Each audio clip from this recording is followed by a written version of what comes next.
Les vagues balayent la côte ouest africaine et ont entassé des minerais d'une grande valeur. Une société a reçu une licence du gouvernement sénégalais pour exploiter ces sables lourds. On va perdre notre environnement, notre rizière, notre village et la déclaration de la guerre par les rebelles de la Casamance. Qu'est-ce que les rebelles disent? Ils sont des accords avec le gouvernement. Si ce n'est pas respecté, eux, ils vont revenir pour faire la guerre.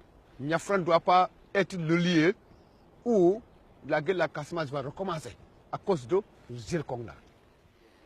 Parmi les minerais figure le zircon. Il sert à fabriquer des diamants synthétiques et utilisé aussi dans les smartphones. Les marchés en sont friands. Les militants opposés au projet insistent que la présence de sable lourd ralentit l'avancée de la mer. La société minière Astron s'est engagée à s'assurer que la dune demeure solide. Mais Niafran résiste. La bataille contre le projet dure depuis 6 ans.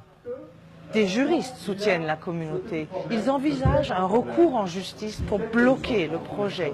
Ils soupçonnent aussi qu'il y a un manque de compréhension sur le degré d'opposition de la population. Les rebelles casamançais. Ils se battent depuis 35 ans pour l'autodétermination. Face à Dakar, leur combat se focalise sur le droit foncier et le contrôle des ressources. Des pourparlers de paix sont en cours, mais le souvenir de milliers de victimes traumatise la région entière.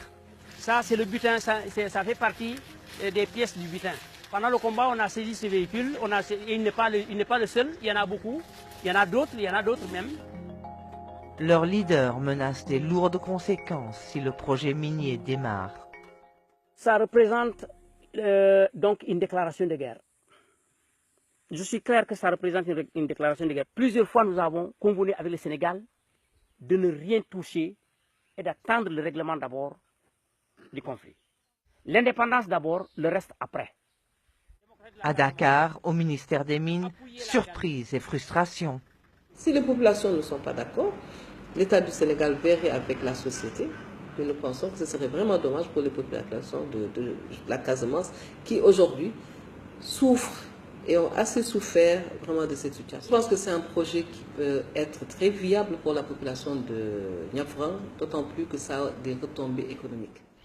Dans un échange d'emails avec la BBC, le directeur d'Astron, Tim Chase, souligne que le projet aura un impact positif. Nous sommes engagés à suivre toutes les mesures réglementaires pour assurer la coexistence et l'utilisation de processus miniers avec un faible impact. L'opposition de Salif Sadio, c'est de la vieille histoire. Le MFDC local est en fait favorable. Le projet n'a pas l'intention de répondre à quelques personnes qui ont leurs propres intérêts qui changent. Le projet créera au moins une centaine d'emplois. Il pourra forer des pluies